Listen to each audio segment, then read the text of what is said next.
Muchas veces hablamos de las postales increíbles que deja el coronavirus y esta es una de ellas. Un colegio convertido en hospital, camas que aguardan adultos mayores, que serán aislados porque son justamente la población más vulnerable.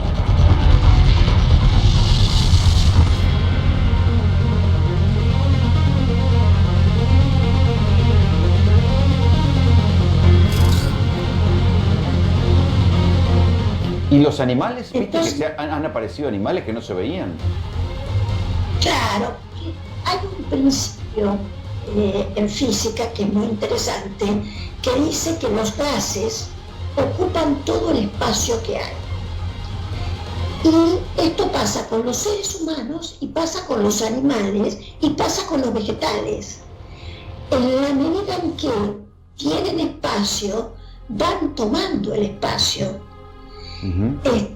Y esto es, justamente este principio es el que hace que al no respetarse los espacios de alguna manera, al no ser conscientes de que hay que dejar espacios mayores para que la biota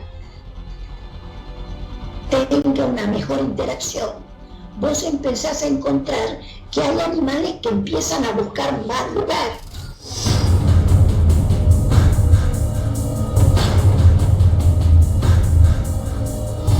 ¿Este barrio cuál es? Esto es un barrio popular de Lanús que se llama La Fe. Está habiendo varios casos por la zona, hasta el momento no se puede hablar de que esté descontrolado, sino hay bastante control sobre la situación, pero es el ingreso del virus ya en los barrios populares de la provincia. La persona viene con algún síntoma. Sí. Le hacen el hisopado. Sí. En esas 24 horas, hasta que se sepa el resultado, ¿lo aíslan? Lo aislamos Ah. en un centro, o sea, hospitalario u extrahospitalario. Hospitalario en caso de Porque si caminite. no vuelve y sigue contagiando. Exacto.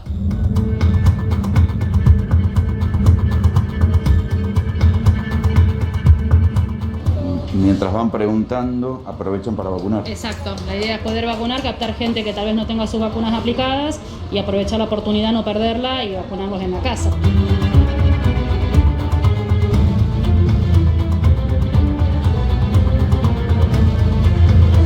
Ya te vacunaron a través de la reja. Te vinieron a domicilio y te vacunaron a través de la reja.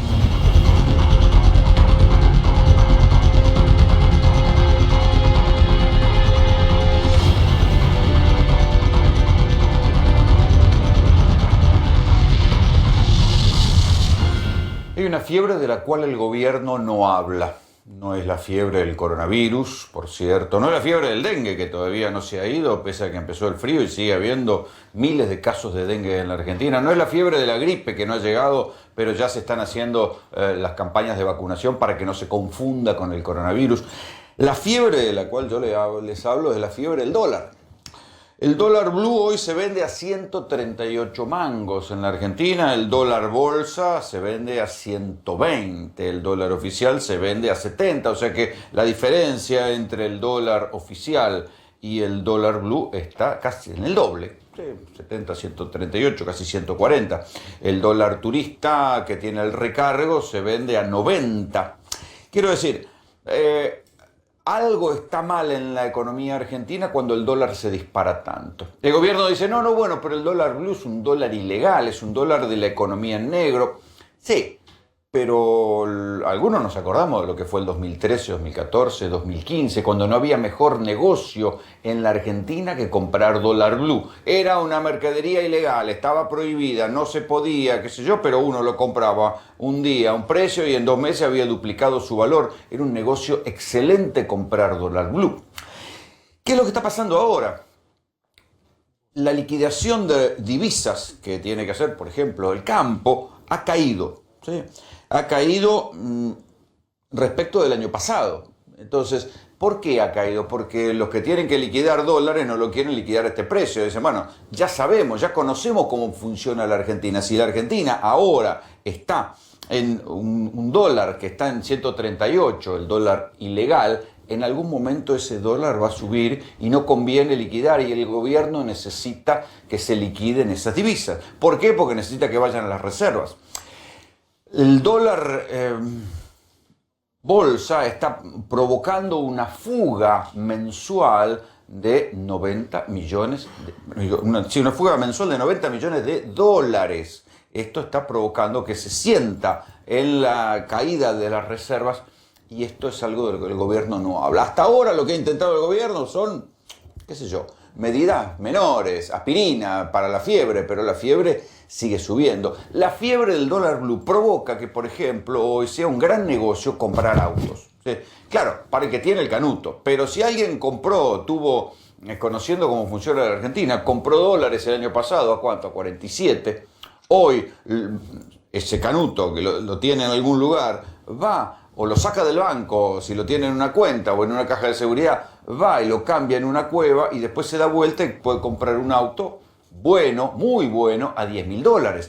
Precios que en la Argentina eran delirantes. ¿Por qué puede comprar un auto a $10.000? Porque las automotrices vienen de época de recesión.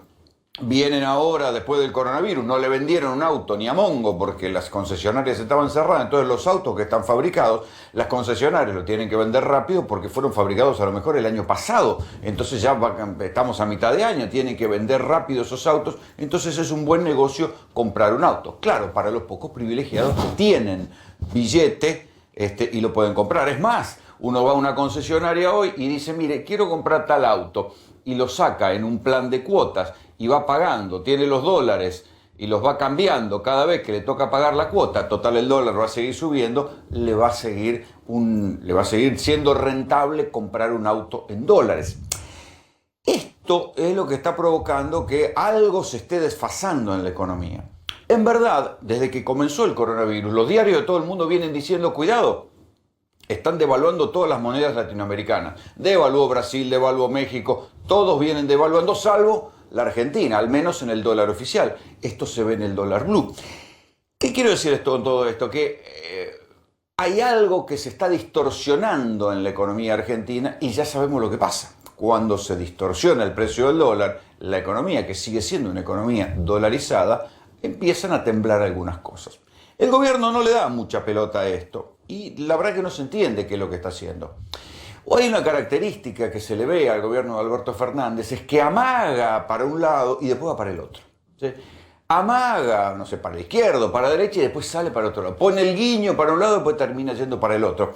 Y si no, fíjense lo que pasó con Techint. ¿Se acuerdan de Techint cuando ni bien arrancó la cuarentena, despidió a casi 1.500 personas? Y el gobierno dijo, sin aludir al grupo Techint, el mayor grupo industrial de la Argentina, un grupo que tiene empresas offshore, que ha hecho todas las maniobras que hacen los grupos en la Argentina, estuvo investigado por Coima, sacaron plata del país, bueno, todas esas cosas que hacen los grandes grupos en la Argentina, bueno, el grupo Techint las ha hecho. Entonces, cuando despidieron 1.500 personas, en una conferencia de prensa, Alberto Fernández le dedicó el adjetivo de miserables y todo el mundo entendió que era para Techint. Sin embargo, después los despidos se hicieron porque los terminó aceptando la UOCRA con la promesa verbal de que Techint después iba a contratar a los empleados. Bueno, a esos miserables, el gobierno, ¿qué hizo?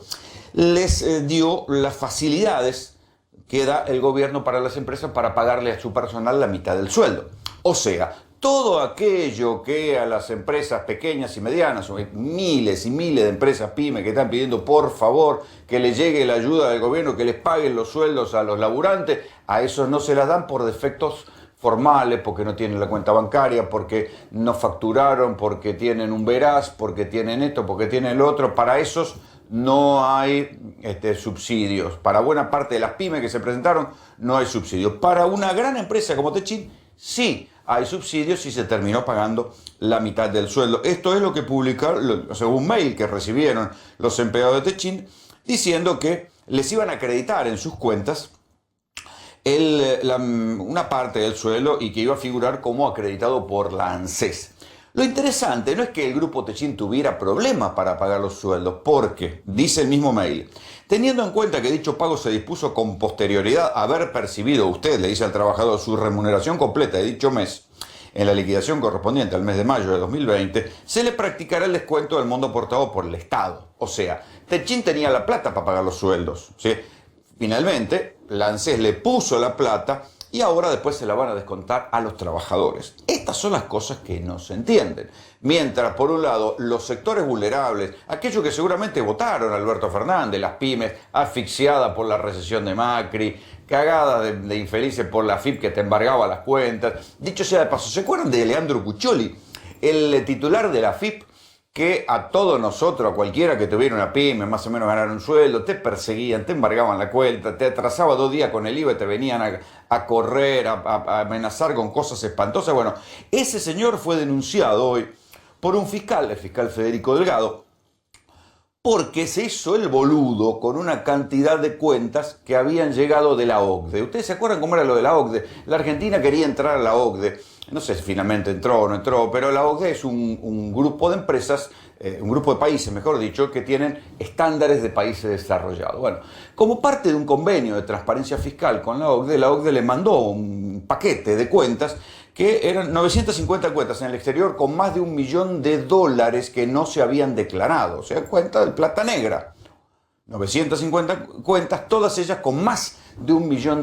¿Qué hizo la AFIP? La misma AFIP que en los tiempos de Macri perseguía a todos los boludos como nosotros. Bueno, nunca abrió el archivo, nunca lo abrieron. Entonces, ¿qué pasó? Alguien encontró cuando llegaron, y no es que la AFIP de Mercedes Marcó del Pont sea una luz, porque han dejado a buena parte de los tipos que había puesto Macri. Bueno, no es que van a hacer algún cambio radical y van a favorecer a alguien con algún grado de criterio inteligente para la producción. No, tampoco.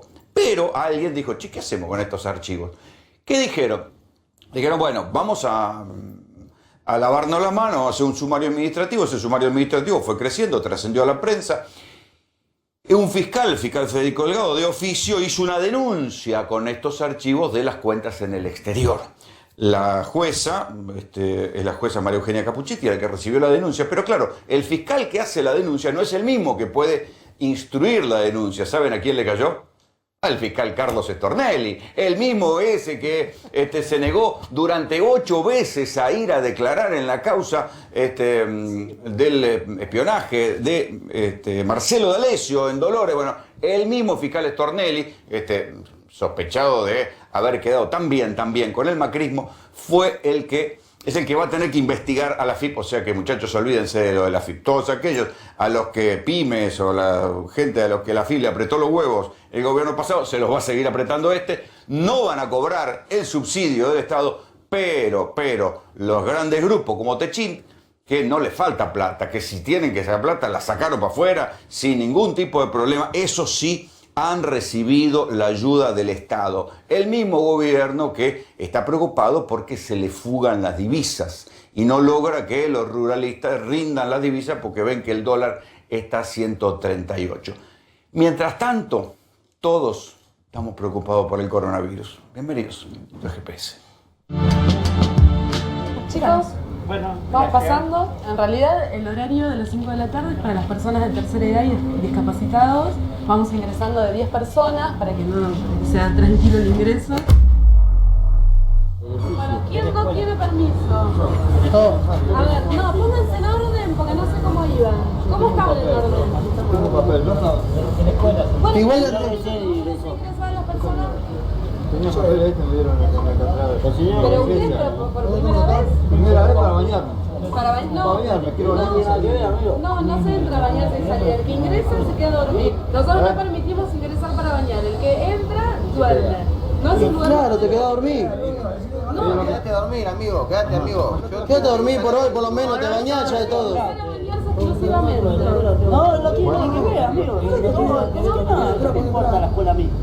¿Qué va a hacer? ¿Va a ingresar y va a dormir acá? ¿Va a hacer? No importa venir a la escuela. ¿Quién sigue? No, un minuto en la escuela. ¿Quién sigue que no tenga permiso? Yo no tengo permiso. ¿Cómo estaban en orden? Estaban ellos dos. No, sin permiso. Ellos no estaban primero. Sin permiso. Yo. Bueno, pase. Vamos. Y son 4 nada más. No hay más para Pero usted no tiene permiso. Pedí que se pongan en orden. ¿Quién estaba primero? ¿Estas 4 personas? No hay más vacantes. Eran 4 vacantes. ¿Qué venimos del campo ahora?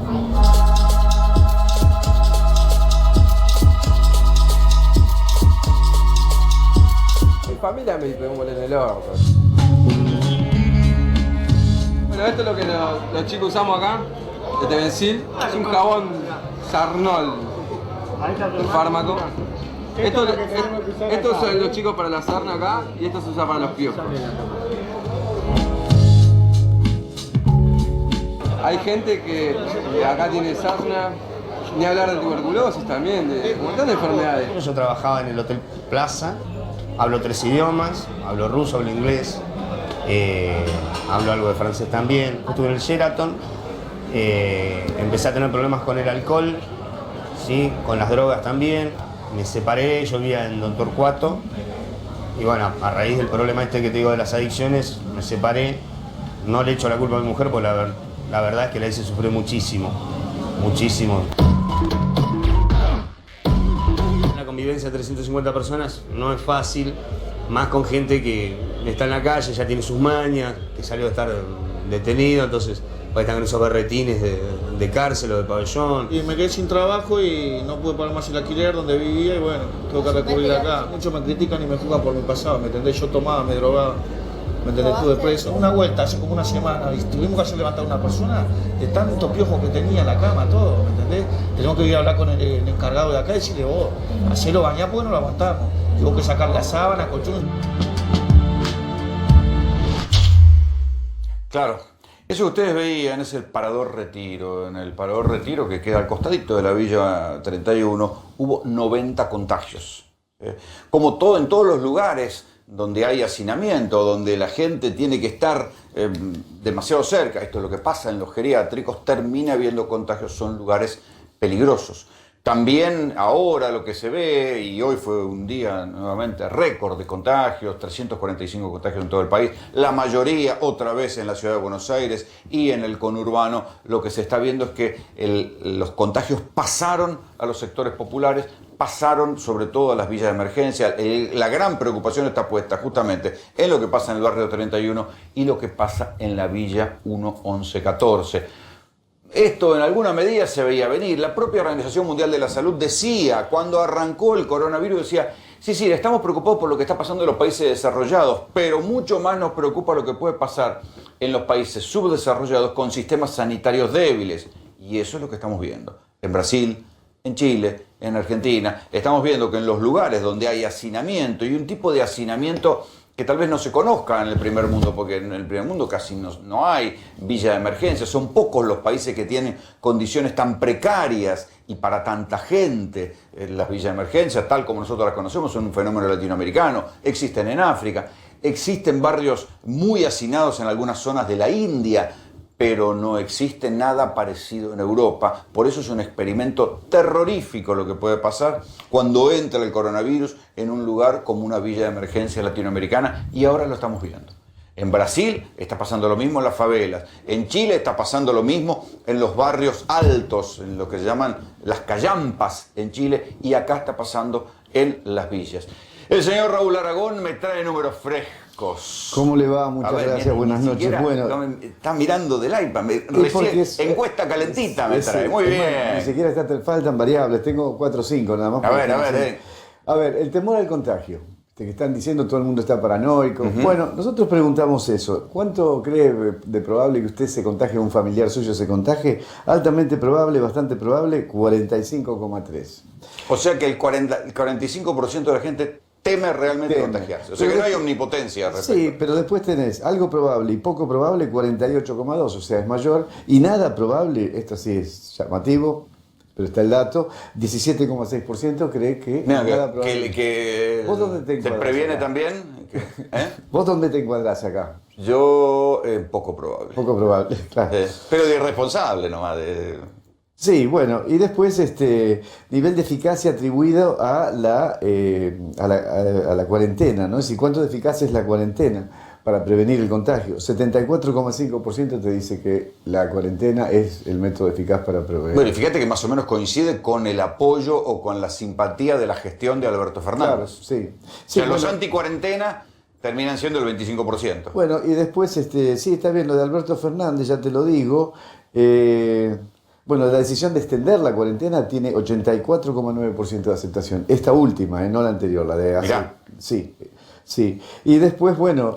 Son números que también, a su manera, el gobierno debe haber hecho testeo parecido y por eso se tira a extender la cuarentena. Nosotros, esto es uno chiquito comparado con lo que hace el gobierno. El gobierno hace barridos nacionales y lo digo bien, necesita hacerlo, claro, cualquier gobierno lo hace. Si no gobierna ciegas. Si no, no puede gobernar.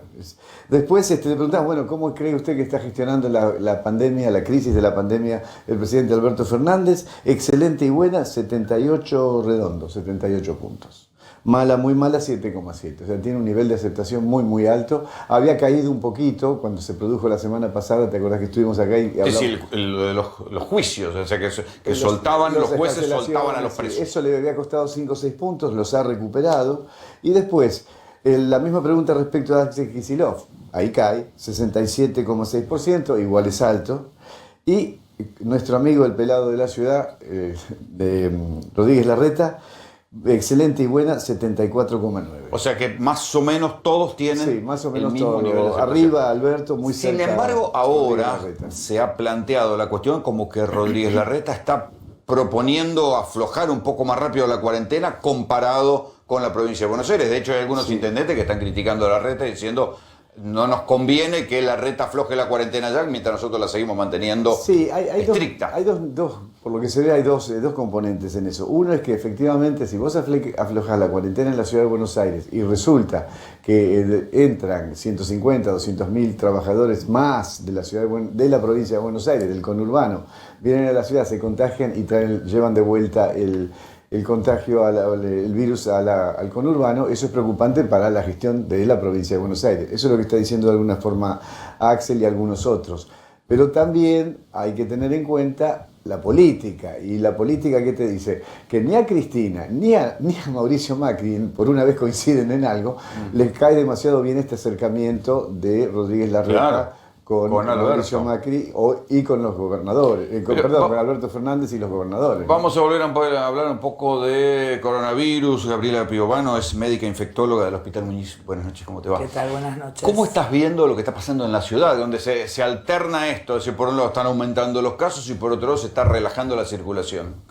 Bueno, en primer lugar te voy a corregir algo que a mí me parece que no es que el gobierno sigue la cuarentena porque la gente la acepta. El gobierno sigue la cuarentena porque es la única metodología que tiene para proteger. Es más, si la gente se renegara de la cuarentena, el gobierno se sentará a ver cómo lamentablemente eso va a tener consecuencias, porque acá no estamos hablando, realmente esta vez no hablamos de partidos, ni de ideologías, ni de ideas. Hablamos de hechos concretos. O sea, lo que pasa, el escenario... yo lo que dije es que el gobierno toma, antes de tomar una decisión, ve el grado de aceptación de la cuarentena. Perdóname, dijiste, lo hace porque la gente lo acepta. No, lo hace porque es necesario. De hecho, lo que va a pasar ahora es que vamos a volver para atrás. Es que si no hubiera aceptación de la gente, no hay cuarentena posible, no pueden poner un policía en la puerta. Quédate tranquilo que en un mes todos van a estar todos adentro de nuevo. Entonces... Pero en Estados Unidos pasó y se están muriendo como moscas, pero igual siguen saliendo. Los mecanismos sociales son mucho más complejos que lo que los médicos imaginan, me parece. Está bien, pero de última el daño es para el pueblo, no es para el gobierno. Mirá en la Villa 31. En la Villa 31 la gente está por la calle y se está muriendo y no deja de estar por la calle. Y ahí no hay policía que la logre meter adentro. Me parece que ahí, te corrijo yo a vos, hay un problema. Ustedes piensan que a la gente se la mete adentro de la casa, los palazos, y los mecanismos sociales son mucho más complejos que los mecanismos de laboratorio. Si vos me querés corregir en mi disciplina, yo te corrijo también en la tuya. No hay ningún problema, no es pero así. De ninguna forma se metió a la gente con un palo adentro de la casa. De hecho, todos se están quejando de que la policía no interviene, porque realmente la gente... Cuando intervino la policía, los palazos en la Villa 31 y los hacían marchar de rodillas, pero no es lo tuvieron que en echar. todo el país, en el 75% de los casos la gente acepta que es necesario. Pero bueno, vamos a lo que me preguntabas. A ver, yo creo que la cuarentena cuando se tomó fue anticipada a los números que teníamos y realmente el virus todavía no estaba circulando, porque en realidad lo que había pasado es que llegaron personas de viaje, no guardaron, digamos, la cuarentena, ya sea porque todavía no estaba establecida, porque no midieron el riesgo, y ya después muchos de alguna acción, digamos, de tipo de rebeldía, y demostraron sus consecuencias, ¿no? Con lo que vimos en Chaco, lo que vimos en Moreno, etcétera, etcétera. Entonces, por eso también nos pasa que entonces ahora quedamos con sectores del país que no tienen casos, con los cuales en esos lugares no tendría sentido real guardar una cuarentena tan estricta, y otros lugares donde, por ejemplo, en Capital y en AMBA, que es lo que estamos hablando, tal vez en lo que serían los barrios que no engloban estos lugares que estamos diciendo, Palermo, ¿no? O sea, lo que es las villas, lo que tiene que ver con geriátricos, ahora empezamos con las instituciones, digamos, donde las personas están en situación de encierro.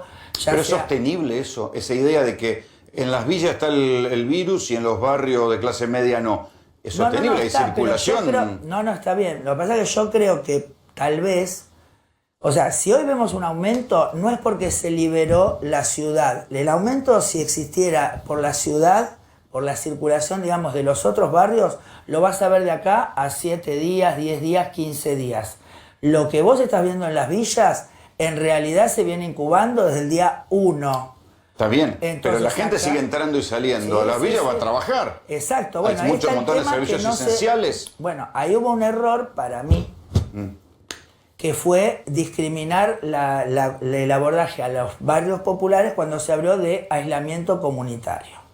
Entonces, si íbamos a hacer aislamiento comunitario, cuando arrancábamos tendríamos que haber separado o haber intentado hablar con la gente a los grupos de riesgo, porque el aislamiento comunitario es como en el imaginario que no había ningún virus, ninguna persona infectada dando vueltas. Como vos muy bien... ¿Hubo aislamiento comunitario en la ciudad o eso es solo una cuestión de provincia? En las villas, ¿se acuerdan que...? Sí, pero ¿no era en la provincia eso o también en la ciudad? En la ciudad. Ah, no me acordaba eso. Yo lo que, o sea, a ver, lo que nosotros vimos son videos de la 31 y de la 1114, donde la gente circulaba. Eso era aislamiento comunitario. O sea, normalmente. Claro, y supuestamente. hoy siguen circulando. Claro, supuestamente. Manteros. Supuestamente me pongo, que la gente también decía que tampoco existía, me pongo en la frontera de la villa y adentro que circule. Eso me hubiese servido si en realidad no existía el intercambio que existe, por lo que vos estás diciendo, porque la gente de la villa trabaja, inclusive... Y seguramente en actividades lugares esenciales. Claro, debe haber trabaja gente en las casas de las personas que viajaban. Entonces, por ahí yo creo que el error fue que se centraron en esos barrios, en dar asistencia alimentaria, bajar la IFE, bajar esto, bajar aquello, pero... no en, bueno, ¿qué hacemos porque está circulando? Entonces vos fíjate que hoy se va a testear y de 10, 9 te dan positivos. O sea, ahí... Ellos dicen que esos testeos son testeos del círculo periférico de contacto, que por eso da tan alto. Bueno, ahora que hoy se anunció nuevos kits, o sea, digamos, más recursos, yo invitaría a que empecemos a hacer, no a los que son solamente... Sino masivo. Sino masivo en estos lugares, porque ahí sí, va a ser una pequeña Italia. Desgraciadamente se viene esto, si no, incluso, bueno, yo viste que pero es absurdo pensar que va a haber una pequeña Italia en la Villa 31 y el 1114 y no va a pasar a Recoleta ni a Flores. ¿Sabes por qué no va a pasar? Va a pasar, pero ¿sabes qué pasa? Si Recoleta y Flores, los ciudadanos que no son de la villa, se mantienen en su aislamiento, como decimos, está bien, uno se va a infectar, pero no te va a infectar a 10 personas. Claro, porque el problema, por eso, nosotros cuando dicen aumentar los casos van a aumentar, desde ya que van a aumentar.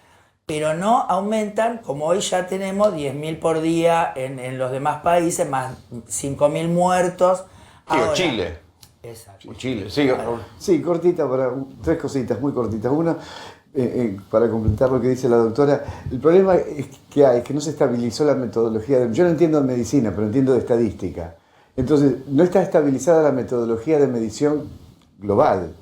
Cuando vos te venís midiendo de una manera y después resulta que además de esa manera le sumás ir a buscar el virus, eso te cambió la metodología, entonces no podés tener una estadística o una línea histográfica continuada. Eso lo vamos a saber dentro de 10 días, 12 días, si mantienen la metodología. Porque además... Bueno, pero hay una cifra que es la cantidad por millón de habitantes. Sí. Que es para todos los países. Es la cantidad, pero a lo mejor ya estaban de antes y vos no lo habías pescado. Ahora, como ampliaste como están usando... Bueno, pero en algún momento hay que sincerarla. No, eso por supuesto, digo, lo que estoy diciendo es que no sé si aumentaron realmente, a lo mejor ya estaban y no se los había detectado, eso es lo que estoy diciendo, porque la metodología que estaban usando captaba menos porque hacía menos casos. Ahora, eso es un dato... Sí, doctora. Perdón. Adelante. Fíjense que una de las cosas que siempre se está diciendo es que los testeos son escasos comparados al número de testeos que se hacen en otros países. Sin embargo, la OMS tiene, digamos, una medida, porque primero, si nosotros tuviéramos más casos de los que tenemos, lo estaríamos notando. En los muertos. En los muertos, claro. Porque en algún momento... China. En algún momento... China lo notó así. China notó que se le disparan los casos de neumonía de muertos en la zona de Wuhan y ahí investigaron y ahí lo encontraron. Claro. Entonces, eso lo estaríamos viendo nosotros. Ahora, ¿qué pasa? Usted que está en un hospital, ¿la cantidad de muertos es preocupante? Sigue manteniendo el 5%. Entonces, si estos son 100.000 personas, van a ser 50.000 muertos. Es 5.000 muertos. Hay 10.000. O sea, el 5% de la gente en la Argentina, el 5% se muere. Sí. ¿Y comparado con otros países es alto? Más o menos no. Estamos más o menos lo mismo porque la población hasta acá es la población de riesgo. Nuestra población se parece mucho en esto. Italia. La población más vulnerable, más añosa, etc. Ahora, una cosita. Entonces, ¿qué pasa? Vos fíjate que hasta acá veníamos, que decíamos, de cada 100 testeos, si bien los primeros días daba 20% positivo, era ahí como dicen, bueno, nos quedamos cortos, pero ya estamos en 5%. Entonces, usando el mismo método, porque vos esos métodos, vos me decís, no, pero los van a buscar. No, los otros eran igual. Vos fíjate que no se testeaba a todo el mundo. O sea, vos vas con fiebre, te revisan la garganta, tenés una angina pultácea, no se te hisopaba. Mira, yo te voy a mostrar algo que vi hoy, esta semana, en el conurbano. Fui a un lugar a hacer testeos, ¿sí? El lugar es el barrio La Fe, en Lanús. Y ahí yo te voy a preguntar, vas a ver lo que vimos nosotros, y después yo te voy a preguntar por la reticencia de la gente. ¿Por qué? Porque lo que me quedó como duda es si la gente realmente dice la verdad a los asistentes sociales que van. Porque les pregunto, ¿usted tuvo fiebre? Ese tipo de interrogatorio. Yo no sé si la gente dice la verdad. ¿Por qué? Porque el otro fenómeno que se ve es que hay una terrible discriminación al contagiado. Por ejemplo, nos contaban la historia de una persona que se contagió, o que ni siquiera se contagió, era sospechoso de haber tenido un contacto y no lo quería atender el almacenero. Exacto. O gente que le decía, mire, usted le conviene aislar, si no se querían aislar porque tenían miedo de morirse por el aislamiento. Al principio hubo un gerente de un supermercado que fue a trabajar 4 o 5 días con fiebre. O sea que no es solamente de la gente. No, por eso quiero decir, es un fenómeno que se da y que eso también deberíamos hablarlo con el público, decirle, está bien. Porque a uno obviamente, ¿qué pasa? Dice, no, me van a llevar, me van a recluir, no voy a estar con mi familia. Bueno, pero si entendiéramos adultamente de qué forma parte lo que estamos haciendo... Sí, pero hay una parte de razón y otra parte de miedos, véanlo. Sí.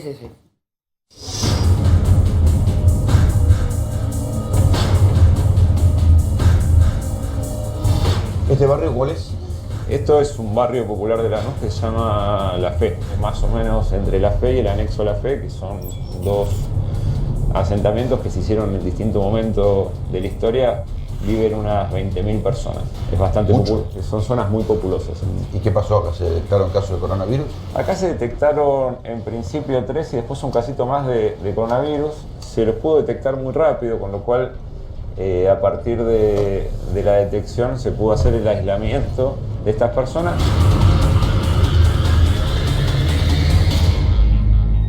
El testeo que se hace es el hisopado, no el test rápido. No, se hace hisopado. No se hace hisopado, no te hacemos hisopado. O sea que te da un grado mayor de seguridad. Y es el que tiene mayor seguridad y aprovechamos todos los operativos también para hacer vacunación.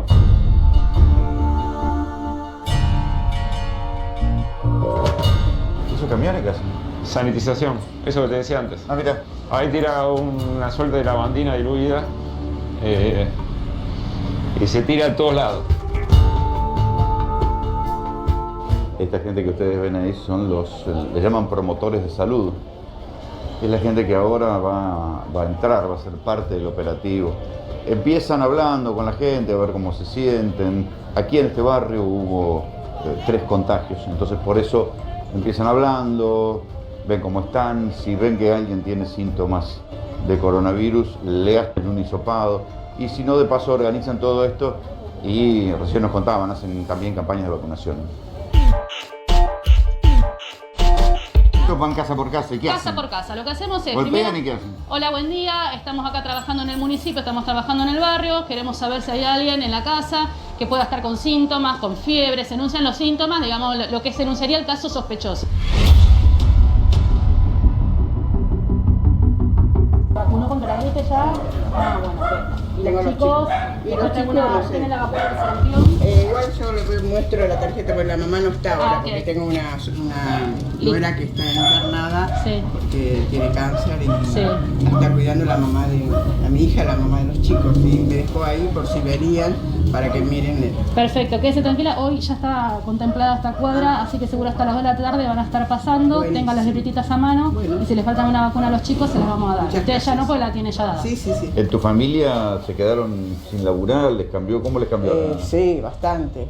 En familia están mis 2 hijas y con su esposo, y mi yerno quedaron sin laburo. Uno laburaba en fábrica de pal y quedó sin laburo. ¿Y ahora cómo la llevan? Y tirando, yendo a los comedores, con la ayuda del gobierno que le dan los 10.000 pesos y algunos que yo soy jubilada. Pero o sea, en la familia había hijos que tenían laburo, se quedaron sin laburo y bajaron a tener que pedir al comedor. Al comedor, sí, así como usted explicó. O sea, un retroceso. Y para atrás, un montón. Está habiendo varios casos por la zona, hasta el momento no se puede hablar de que esté descontrolado, sino hay bastante control sobre la situación, pero es el ingreso del virus ya en los barrios populares de la provincia. Y vos me decías que hay que tener mucha cautela porque hay un grado de temor en la gente, y si se enteran que hay alguien contagiado, termina viendo como un proceso de discriminación o de no digo bullying, pero digo de estigmatización. Estamos preguntando, bueno, cómo se sienten, cómo vienen llevando todo, y queremos saber cuánta gente vive, si hay alguna persona con algún tipo de síntoma que podamos asistirla. No, vivo yo y mis hijas y mi marido. Y no ¿Es una sola casa? Sí. ¿Con 4 personas? Con 6. Trabajo en la represa, en la Patagonia. ¿Y qué haces? ¿Te mandaron de vuelta? El COVID, no, hace como 3 meses estamos acá con el COVID. Estamos jodidos. ¿Y están acobachados todos acá? Y mira, cada vez más gordos estamos. Y si ese es un caso sospechoso, lo que hacemos es subirlo al tráiler y ahí se realiza el hisopado para hacer la PCR. Es en el tráiler. Es en el tráiler. ¿Y en cuánto tiempo se sabe? En 24 o 48 horas. La persona viene con algún síntoma. Sí. Le hacen el hisopado. Sí. En esas 24 horas, hasta que se sepa el resultado, ¿lo aíslan? Lo aislamos en un centro, o sea, hospitalario o extrahospitalario. Hospitalario en caso de Porque si camerite. no vuelve y sigue contagiando. Exacto. ¿Cómo hacen para aislar? Suponete que hay en una casa hay uno que tiene síntomas. Sí. Se lo llevan, lo Sí. hisopan. ¿Y lo que están alrededor qué Bueno, haces? eso nosotros lo que hacemos es Porque se supone que ya contagió a otro. Lógico. Si vemos que el contexto dentro de esa familia hay personas, por ejemplo, con factores de riesgo, diabéticos, hipertensos, mayores de 60 años, pacientes que han tenido tratamiento oncológico, lo ideal es a esos familiares también aislarlos en un centro extrahospitalario. Por ejemplo, tuvimos situaciones que una familia se tuvo que mudar o que... ¿Qué? Los otros le decían, andate, los vecinos. Sí. O que, por ejemplo, no podía ir a comprar al almacén porque el almacenero le dijo, mirá, si vos me venís a comprar, no viene ningún otro vecino más. No, qué locura lo que son los miedos. Los miedos, sí.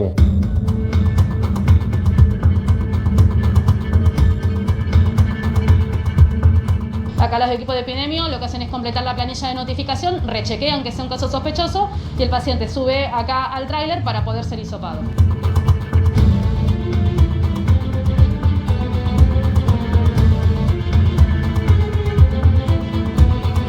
Igual de lo que le dije la vacuna.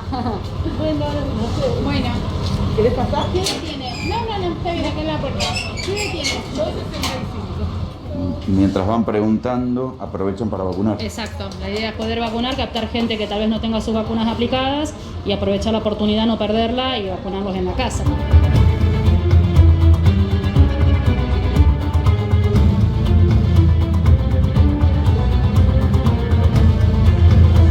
Ya te vacunaron a través de la reja.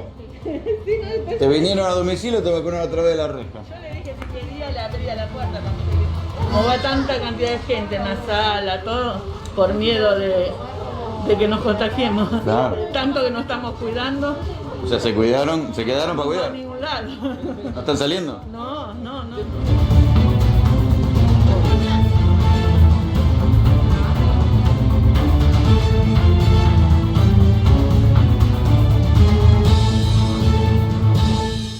Algunas precisiones para todos los que piensan que todas las villas son iguales. Hay una diferencia sustancial entre una villa en Ciudad de Buenos Aires y una villa en el conurbano. Una villa en el conurbano, como ustedes veían, es una villa un poco más amplia. ¿Sí? No deja de tener niveles de precariedad similares, tiene problemas de no tiene cloaca, no tiene asfalto, pero tiene más amplitud. Incluso hay gente que puede tener un patio, un terrenito, algo que en la 31, en la 1114, en la Zabaleta es impensado. Entonces, eso explica que hay un mayor nivel de hacinamiento en las villas de capital que en las villas del conurbano. Primera diferencia. Esto para los que dicen cómo es posible que las villas de capital tengan más contagiados que las villas de provincia, están mintiendo los datos. No, es posible, sí, es posible. Ahora bien, a mí me dio mucha duda cómo funciona este sistema de testeo, porque ¿qué hacen? Los asistentes sociales, los enfermeros van y preguntan. Y lo que a mí me parece, no sé, acá el doctor Aragón, que más especialista, sabe más que yo de encuestas, ¿funcionará esto? ¿La gente dirá la verdad en esos casos cuando van y te dicen, ¿usted tuvo fiebre, tuvo síntomas de coronavirus? Mira, la respuesta mentirosa o no veraz es una de las cosas contra las que más peleamos los encuestadores. Es muy difícil. Se hacen preguntas de consistencia, en el caso nuestro. Es decir, ¿qué edad tenés? 18 años. ¿El nivel de estudio? Universitario completo. No, eso no. Ese caso hay que tirarlo, ese tipo de cosas. No, porque acordate que incluso hay voto vergüenza. Claro, y después está el voto vergüenza, en fin. Imagínate acá, si no te va a dar vergüenza decir que tenés fiebre, si sabés que tenés un problema con los vecinos que te estigmatizan y Sí, el problema es la estigmatización. Eso en algún momento lo pregunto. A ver, por si la palabra estigmatización suena demasiado fina, escuchen la anécdota que recién contaba el dirigente barrial del movimiento de Darío Santillán. Dice, alguien tenía síntomas o había estado en contacto con un contagiado. Entonces no lo atendían en el almacén, porque decían, claro, no me vengas al almacén, decía el almacenero, porque si vos entrás acá después no vienen los demás clientes. Es un nivel de locura importante, un nivel de miedo importante, pero es lo que hay. Doctora, ¿funcionan estas cosas? Bueno, ahí está la cuestión. Sí, no, yo creo que el peligro es y ha pasado por lo que decimos, ¿no? Desde el principio la gente negó y esto fue lo que obligó a decir, bueno, entonces todo el mundo se queda adentro. Ya no importa si tienen fiebre o no, por eso decíamos, el método de la cuarentena es cortar que el que está infectado no infecte a 10 personas por día. Esta es la idea ahora. Por eso digo yo que hay que realmente consensuar, habría que rever, ¿no? O sea, todos estos barrios están poblados de organizaciones de todo tipo, ¿no? Religiosas, políticas, que tienen que ver con las problemáticas locales, etc. Entonces yo creo que, no sé si hoy tenemos tiempo para esto, pero no nosotros, sino ahí, de justamente explicar. Y bueno, nosotros por ahí,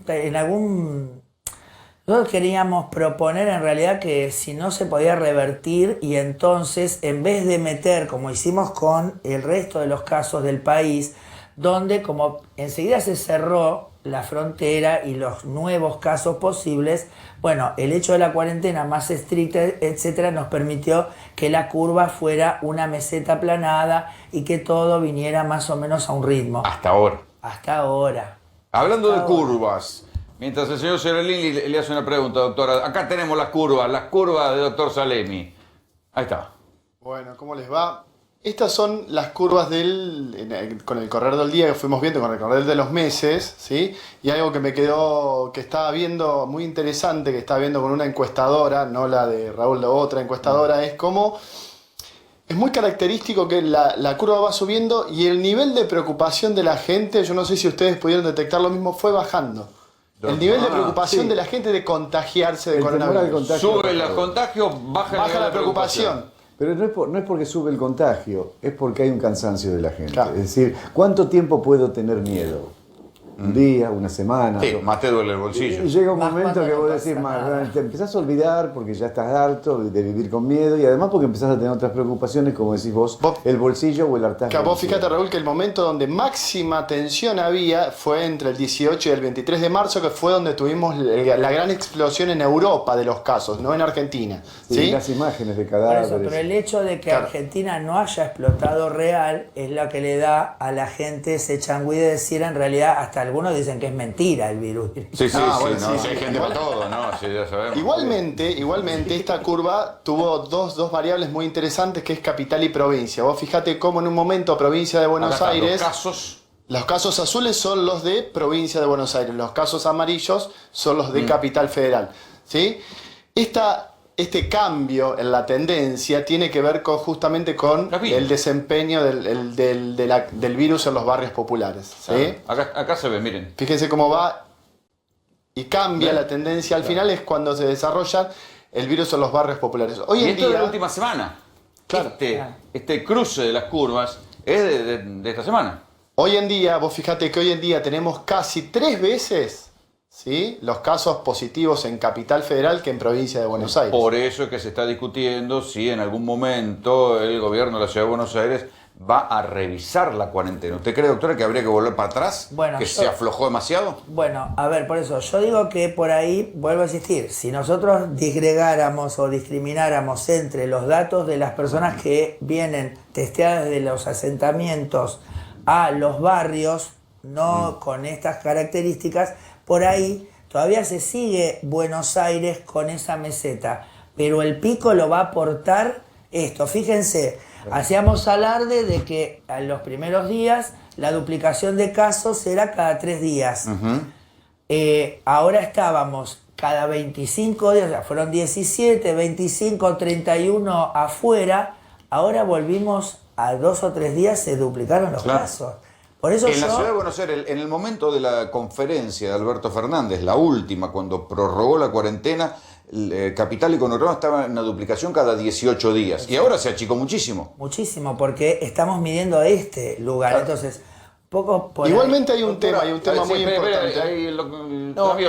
Yo lo que quiero tratar de pensar es, en un momento se hablaba como que era un virus relacionado al clima, que tenía que ver con el invierno más propicio con el frío, bien. Entonces uno decía, bueno, puede pasar como con la influenza, que dicho sea de paso, en 2018 no fue muy difundido, pero Estados Unidos tuvo 80.000 muertes por gripe, un tipo de gripe. 2019, 32.000 en Argentina.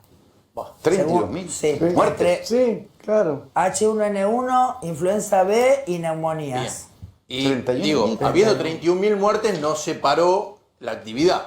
Es decir, con estos números se ha parado la actividad porque se supone que esto puede ser más grave que estos 31.000 muertes. Es más grave porque la gripe H1N1 tenía tratamiento con el oseltamivir y así todos esos números fueron dándose a lo largo del tiempo, y si bien hubo lugares, sobre todo en la ciudad, que se desmanteló mucho la capacidad de camas en estos 4 años, hizo que en algunos momentos se haya habido una zozobra que no salió en ningún lado, pero que no contábamos los muertos en la calle.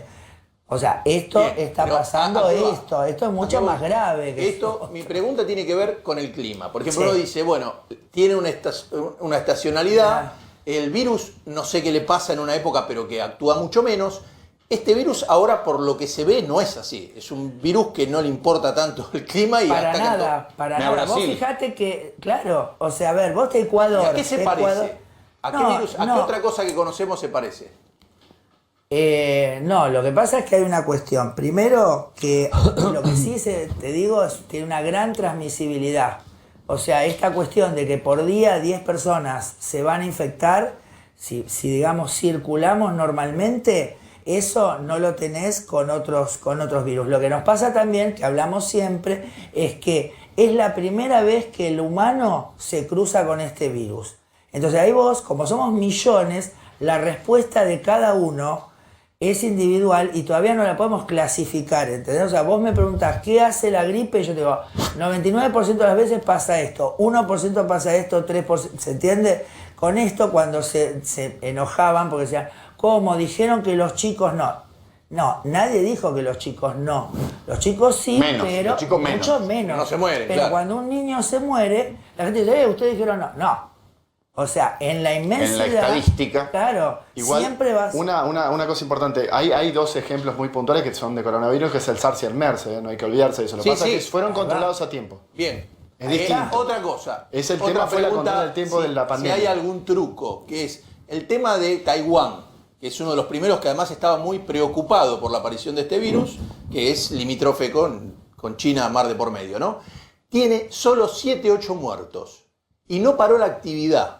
Ellos tuvieron, uno de estos en el 2003, tuvieron 45 muertos por el SARS y se habían puesto muy en alerta. ¿Hay manera de poder hacer que uno mantenga cierta actividad y que no se contagien? ¿Qué inventaron? ¿Por qué no pasa en otros lados? Primero que son una isla. Y por eso, o sea, acá la mayor medida que se tomó fue cortar la llegada de nuevos vuelos. Y la otra, meter a todo el mundo en cuarentena para que se dejen de hacer asados, etc. Pasa que Entonces, Taiwán son culturalmente... No, y además hemos hemos visto escenas de gente agarrada de los pelos y llevada adentro. Sí. Entonces, por ahí lo que cambió fue eso. Lo que yo creo es esto. El humano en general, o sea, no hay, viste, porque algunos dicen, bueno, ahora porque está en la villa, porque son vulnerables, porque tienen hambre. No, eso no. Fíjate que en Estados Unidos supuestamente no tienen hambre y sin embargo tienen ese número de casos. Entonces, lo que tiene que ver es que tiene una gran transmisibilidad, pero ¿qué pasa? Vos, por ejemplo, la gripe, siempre decimos, mató 20 millones de personas en la gripe del 18, pero el año pasado, y cuando fue el H1N1, hubo millones de muertos. Y la gripe mata todos los años, que este año va a matar mucho menos por lo que estamos haciendo, y la mortalidad es menos del 1% en la gripe. Lo que pasa es que era tan la cantidad que obviamente hace un número mayor. Sí, y no provoca el embudo en los servicios sanitarios. Porque se iba, digamos... La preocupación, hoy también, 345 casos, ¿cuántos en Villa Emergente, en Cava? 214. 214 ¿Y cuántos en Ciudad de de la Buenos Villa? Aires. ¿Y de Villa? La Villa no tengo número, creo que No, es no está 131. Es que eso es lo que hay que hacer, hay que desagregar, porque yo creo que el pico en la Ciudad de Buenos Aires está produciendo porque se están detectando más casos en las villas, porque se modificó la metodología de investigación. Es un problema Están testeando más. Claro, es un problema metodológico. Por eso es que dicen que no están subiendo tanto la cantidad de muertos por los contagios en la villa, porque muchos contagios son leves. En cualquier caso, así estaba la Villa 31 antes de que estallaran los contagios. Véanlo.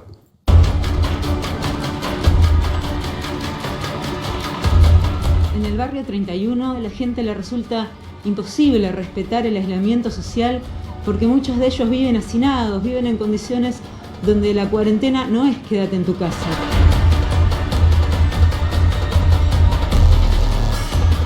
Vivir acá la verdad que no es un privilegio, tenemos muchos problemas en el camino. Olvídense de que no vamos a poder salir afuera, tenemos que salir a rebuscarnos. ¿Qué va a hacer la gente? ¿Qué va a hacer la gente? Que creo que la gente no ha tomado, en consecuencia no ha tomado realmente la dimensión que esto va a ser. Esto va a ser muy grave, muy grave, muy grave.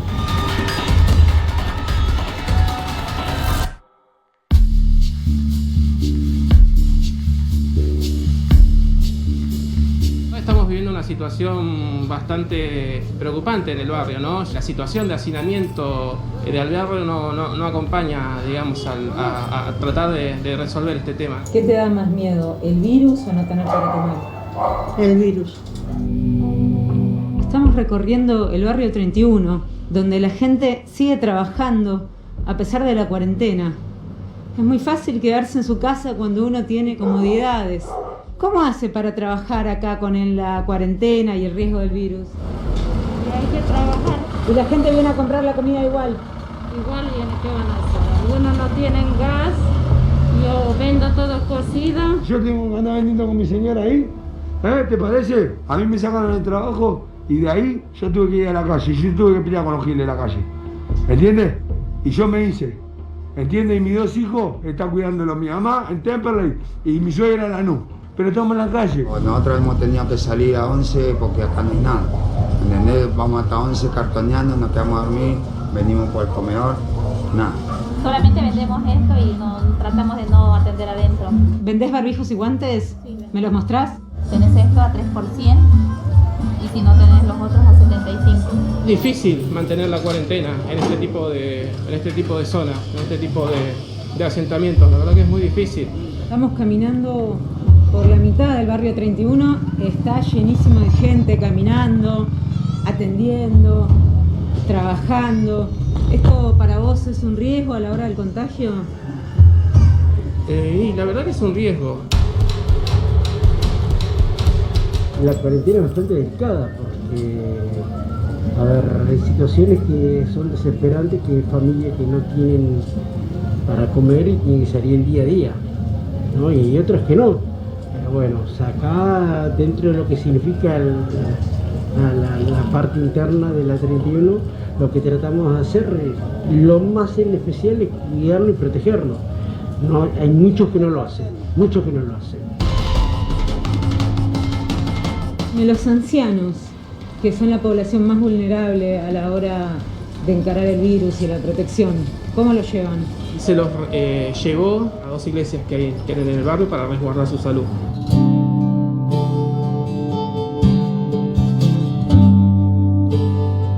Esta es la Capilla Virgen de Cacupé, que está en, digamos, casi sería como el centro geográfico del barrio. Es una zona de mucho movimiento, una de las capillas también más amplias, por eso de las mejores o más aptas para poder hacer esta tarea de funcionar como un resguardo para los abuelos.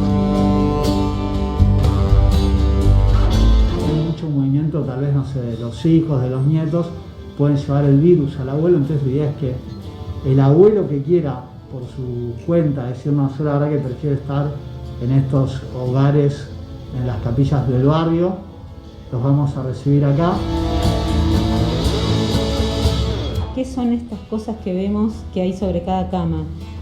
Es un kit básico de personal de higiene y de comida, después obviamente es también como un gesto de que se sientan bienvenidos. ¿Cuántos abuelos en total pueden alojar? En esta estamos viendo que son 9, ¿no? Si no conté mal. Otra de Nuestra Señora de Luján tiene para 8 y creemos que la que más capacidad va a tener es Nuestra Señora de Rosario, que es en la zona del barrio Güemes, que ahí entrarán unos 12.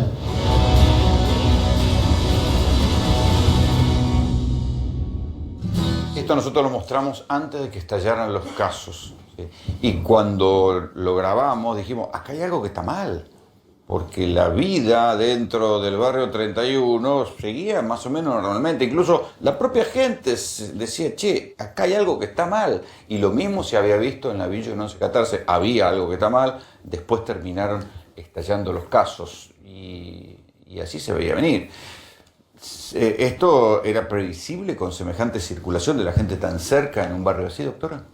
A mí me parece que sí, o sea que realmente, ¿por qué no iba a comportarse el virus de la misma forma que en el resto del mundo si la población se comportó por el motivo que sea?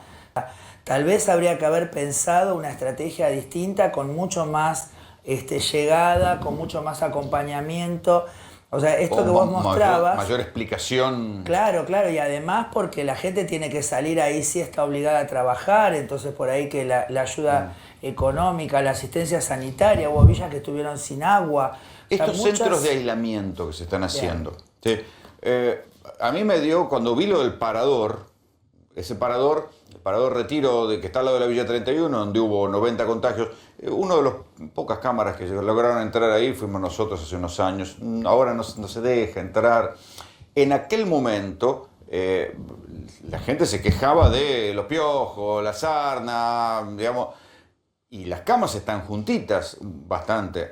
Es verdad que en los centros de aislamiento las camas están más separadas, pero ahí entra un contagio y también contagia a todos los demás. Claro, además, obviamente los padres, los curas que están insertos dentro, que forman parte del barrio y que seguramente las familias confían en ellos, pero la capacidad de respuesta es mínima en relación si son a la 3 capillas, a la que eso es para llegar. llevar a los ancianos que no pueden estar en las casas. Bien, o sea, por eso es lo que yo te decía. Nosotros por ahí lo que pensábamos era si se podía invertir la lógica y entonces en vez de sacar a los casos positivos por un criterio epidemiológico, que es el que se usó con todo el resto de la población, pero que acá nos va a sobrepasar claramente. O sea, si yo llevo familias solamente porque me dieron positiva a un lugar de aislamiento, que hoy son los hospitales.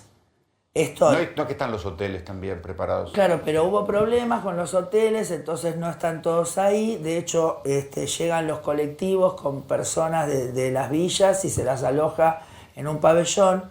Y donde, volvemos al punto, nosotros creemos que esos pabellones tendrían que ser por la magnitud que va a tener esto. Por lo que se viene. Exacto.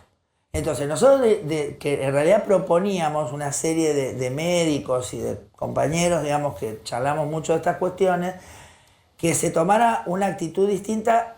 No sé si hoy llegamos, ¿no es cierto? Pero, y que el otro día estuvo acá la ministra de Desarrollo Urbano y Hábitat, y lo estuvimos charlando después afuera. Me dijo, sí, nosotros pensamos, por ejemplo, que San Lorenzo, que los clubes grandes, en realidad podríamos meter entonces a los que ya sabes que cuando se infecten van a evolucionar mal o van a tener la mayor cantidad de mortalidad, va a venir de esas personas.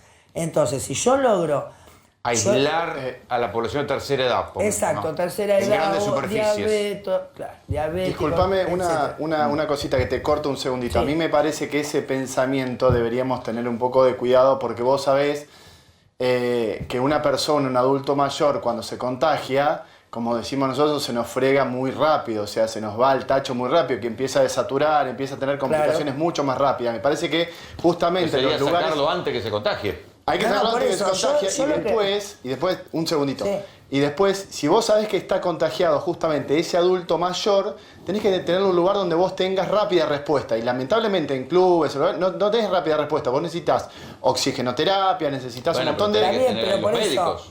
Lo que pasa es que no podés armar sanatorios con oxígeno y todo en lugares, en clubes y en esos lugares. Yo creo que los lugares de aislamiento para adultos mayores deberían estar resguardados en los hospitales. Y estos otros lugares, sí, para gente que tenga con síntomas leves, como todos estos lugares que se armaron en distintos puntos del conurbano. Lo que pasa es que tu planteo significaría que a la larga llevemos a las 30.000 personas o 40.000 que forman la villa a algún lugar.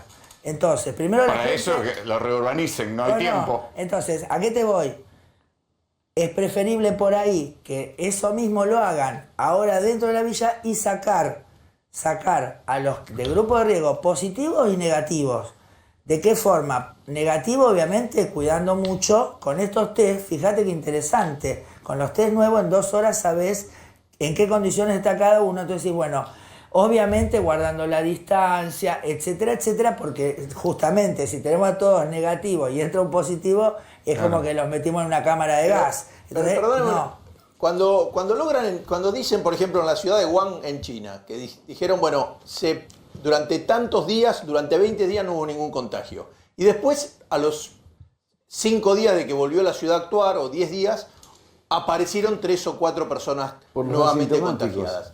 Esos recontagios, ¿qué es? Personas que tenían el virus, se lo pasaron a otra y eran personas que eran asintomáticas y eso siguen contagiando, porque ¿de dónde aparece si lograron cortarlo y durante 15 días no hubo casos? No, lo que pasa es que primero que seguramente no lograron detectar, por lo que decimos que el 80% va a tener síntomas leves, entonces siempre se te va a escapar uno. Y otra cuestión es que este virus lo vamos viendo que tiene mucha mutabilidad. Entonces, tal vez lo que pase al final de todo, que va a ser otro problema, es que se comporte como el de la gripe. O sea, vos todos los años tenés que vacunarte contra la gripe porque cuando termina de dar la vuelta, cambió y tu sistema inmunológico ya otra vez no lo reconoció. Y en este contexto, muchachos, ahora, claro, como empieza a crujir la cuarentena desde el punto de vista económico, a todo esto hay que agregarle las protestas.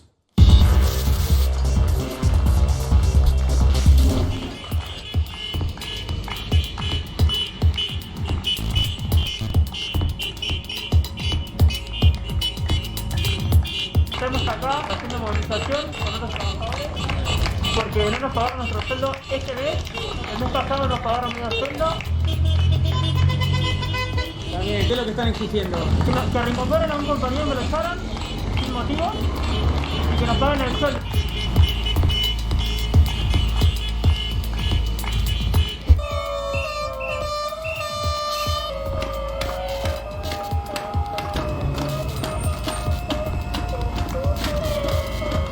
El hambre es hoy y por lo tanto necesitamos esa respuesta inmediatamente. Por eso hemos tomado esta medida.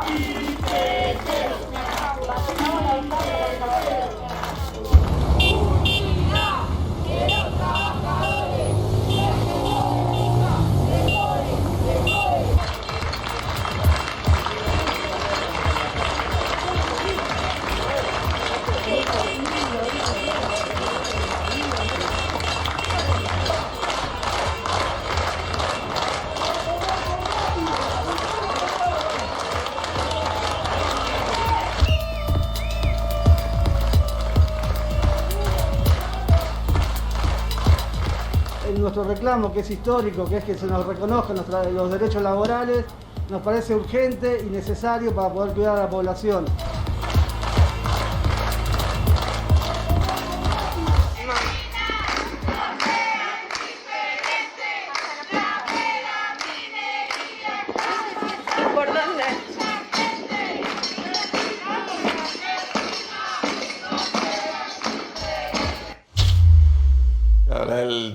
Preocupado por la minería en el medio del coronavirus suena medio extraño, pero hay algunas protestas que intentaron mantener la distancia social o algo parecido a la distancia. Otros no, estaban como si esto fuera, eso sí, alguno con barbijo.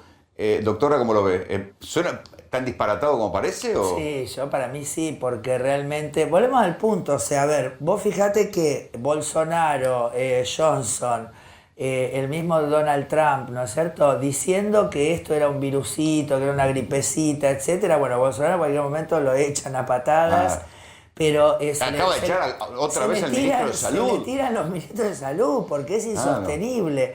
O sea, porque una cosa, por eso también yo creo que ninguno de los, cuando hablan de flexibilizar la cuarentena y los intendentes, ¿no?, o sea, quienes dominan los territorios, están gobernando, ninguno quiere la imagen de Ecuador. Claro, ninguno quiere que le estalle la cantidad de muertos ahí porque sabe que después le va a ser muy difícil seguir gobernando. Pero acá nosotros tenemos... va a haber protesta de abogados, doctor Godoy Vélez. Pero escuchame, no nos queda otra. ¿Qué querés? ¿Qué hacemos? Distanciamiento social. Pedirle a la doctora sí, que vamos te a asesore. respetar el distanciamiento social. Tomen distancia, como en la escuela. Pero el lunes a las 12 del mediodía estamos ahí en la puerta del Palacio de Tribunales. Sí, claro. Pero escúchame, el único poder que no funciona, el Estado tiene 3 poderes, el único que no funciona es el poder judicial. Sí, las además jugueterías tiene son razón, esenciales y la justicia no. Tiene razón, yo sé que tiene razón. Pero es que lleguen a protestar. Perdón, hace rato que no funciona el Poder Judicial. Bueno, eso es verdad. 6 años, bola. No importa, lo mismo. Pero, Rolo, es un no les servicio... explico la cantidad de chistes que le están haciendo al doctor Godoy Vélez, un poco de respeto. Bueno, Rolo, convengamos que es un servicio esencial también, ¿no? Claro que es un servicio esencial. Si tengo los médicos, tengo los choferes, tengo los pibes que recolectan la basura, ¿por qué no voy a tener los abogados? Doctora, ¿puede ir ahí? ¿Les hace un instructivo como tienen que protestar a los abogados? Son para ser obedientes.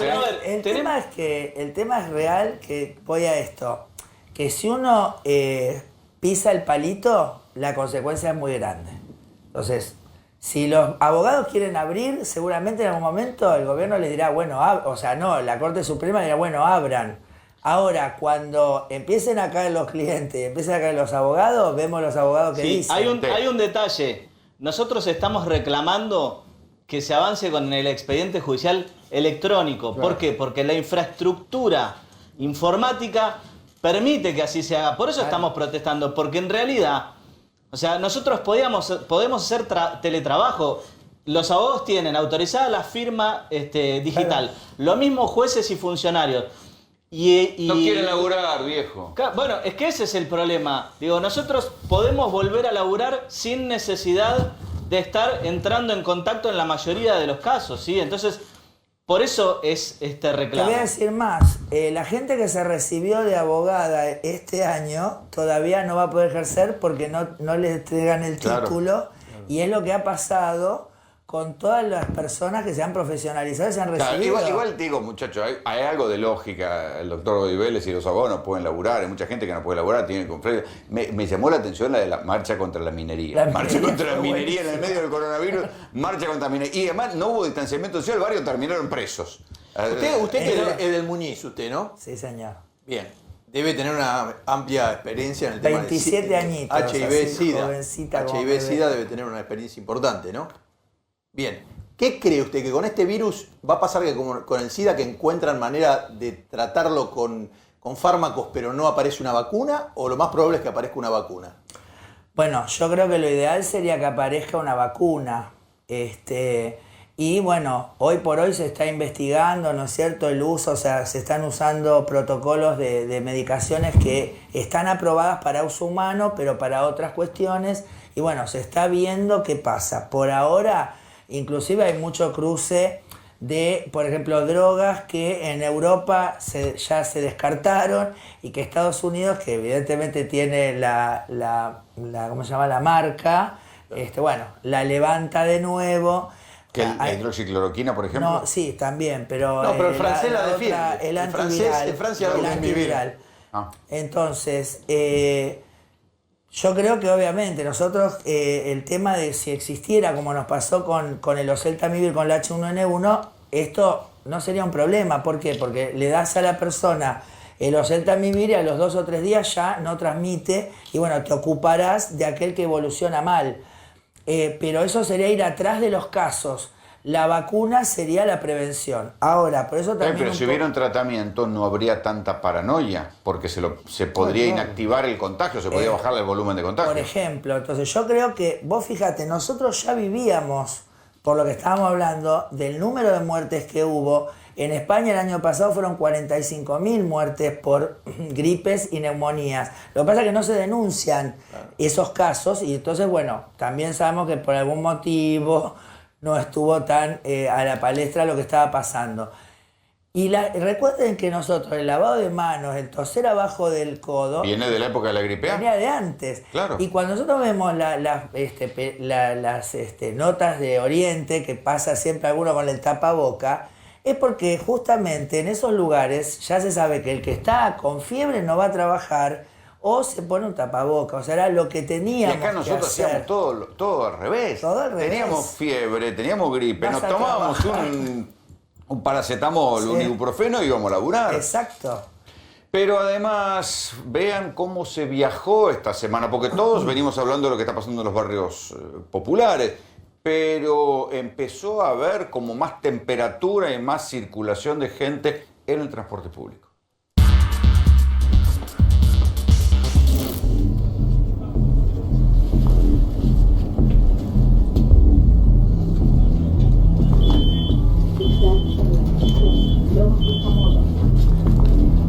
Muy buenas tardes, señores pasajeros. Les traje las ricas finas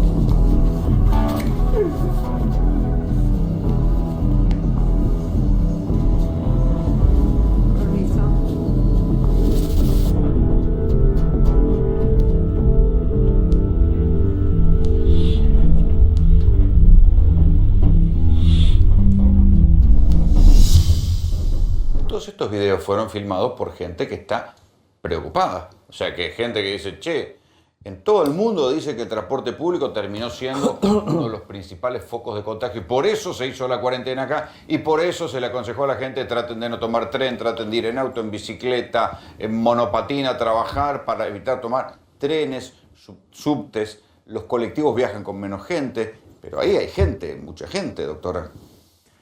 Bueno, por eso hablamos que las medidas sirven si la gente se concientiza y exige, porque, por ejemplo... ¿Alcanza con el barbijo? Porque ahora sí estamos todos con barbijo. ¿Alcanza? Bueno, no, el barbijo en ningún momento alcanza ¿para qué? Para viajar en tren seguro.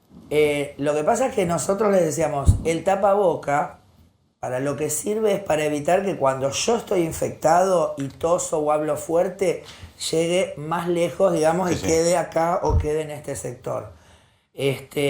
Pero claramente, si yo estoy en la espalda del otro, a veces, por ejemplo, la transmisión, como decíamos, ¿no? La gente dice, me pongo guantes. O sea, hay una transmisión que no depende de que vos te infectes, ¿ok? O sea, yo toco acá, de acá me voy allá y él toca allá. Yo lo pasé de acá allá, pero yo no me infecté.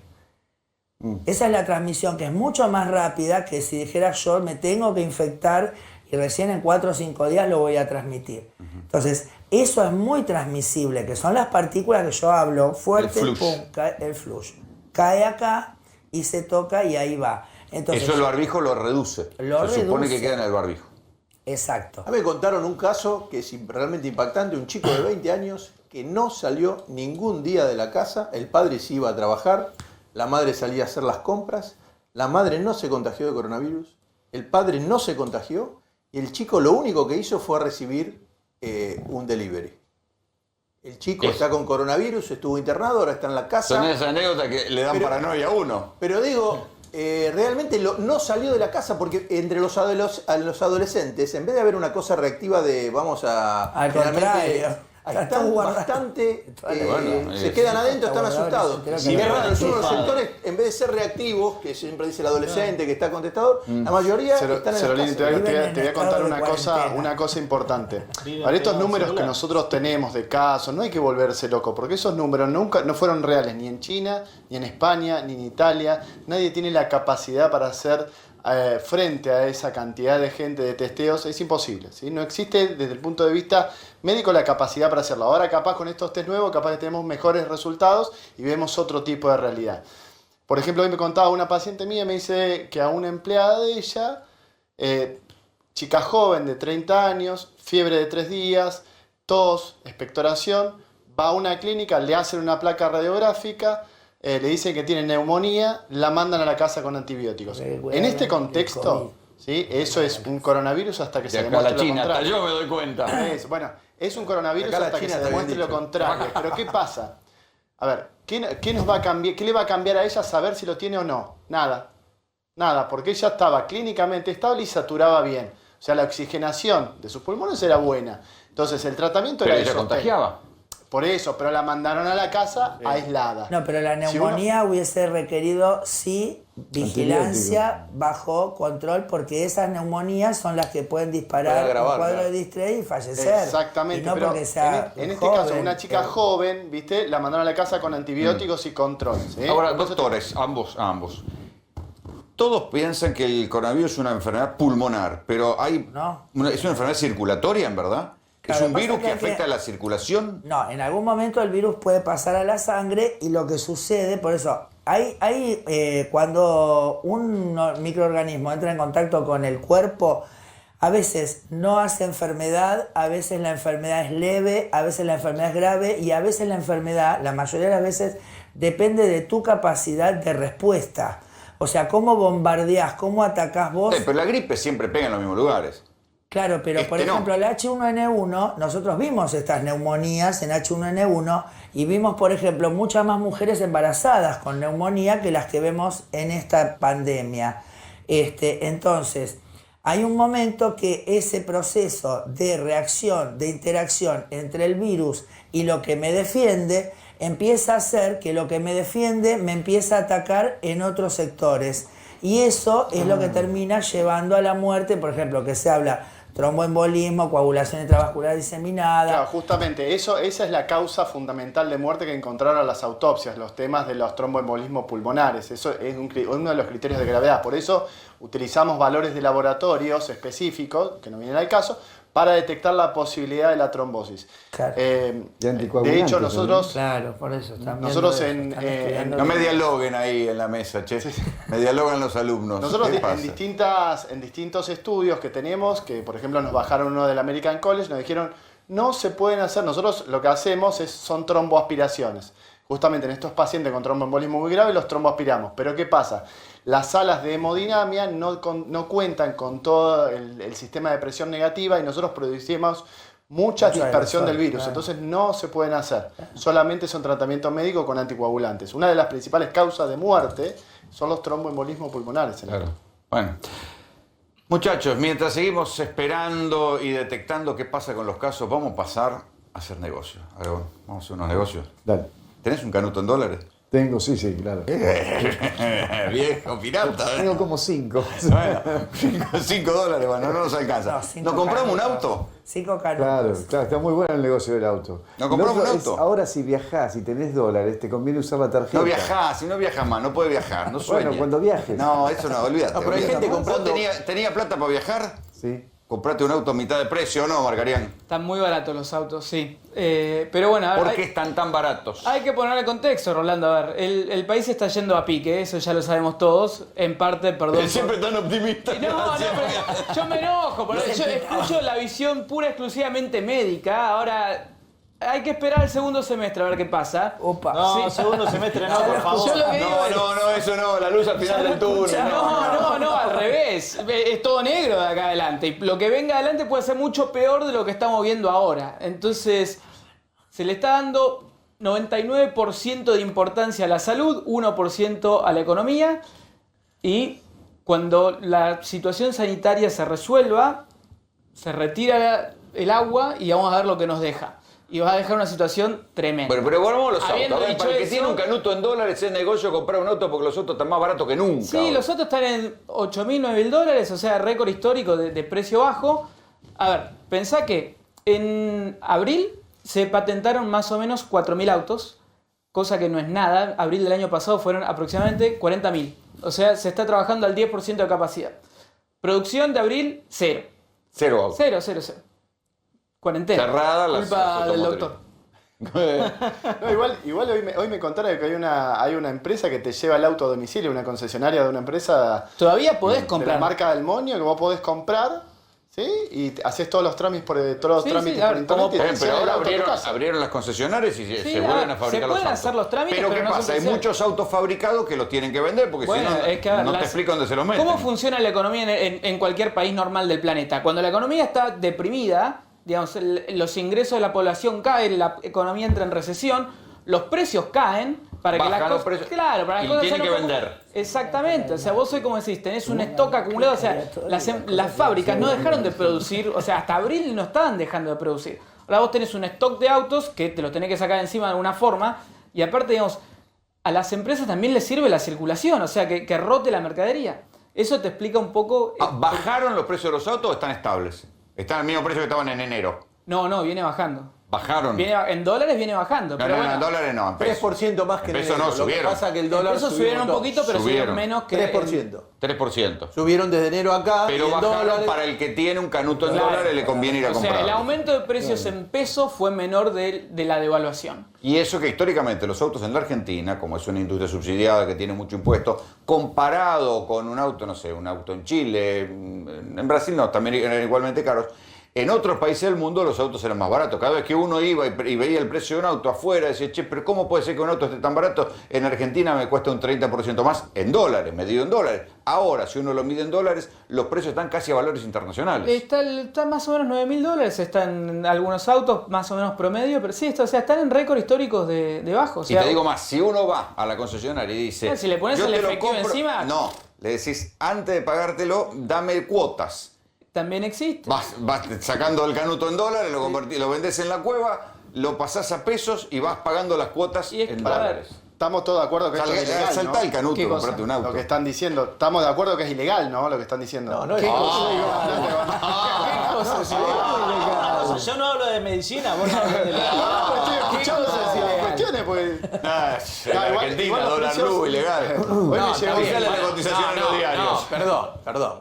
Graña, escúcheme. Si usted dice que una cosa es el dólar blue y va y consigue la plata y puede vivir y comer y lo que sea, pero si usted aparece en su cuenta que no cobró el sueldo, que no cobró nada, anduvo diciendo que lo seguía la FIP, aparecen $10.000 que lo puso cash, le van a decir dónde sacó los No, $10.000. aparece un auto. Mira, con el tenés hambre que pago, tiene el tenés que gobierno, pagar el auto. con el el hambre que tiene el gobierno de que se reactive la economía, si no haces te en van a cuota, perseguir. Con el hambre que tiene el gobierno de que se reactive la economía, no te van a Está bien, perseguir. sí, pero está bien. Si lo hacen cuotas, puede ser. Lo Si vas pagan pagando en cuotas. 10.000 palos, Lo vas pagando en cuotas. Y es son más, un palo 200, ¿de dónde salió el palo como 200? seguramente el dólar va a seguir subiendo, lo vas pagando en cuotas. Y Eso sí, cuando puede el dólar está ser. Ahí puede 140, ser. 150, lo sigue vendiendo. Yo lo mío lo tengo blanqueado, ¿eh? Me vas a hacer llorar, mira, esta cosa me emociona. Yo lo tengo mira. blanqueado. Me estás emocionando. Un espejito Ahora, de televisor, comprar algo. Vamos a volver a la doctora que tenemos acá, no digo exprimir porque queda un poco... Sí. No, pero dígame este tema.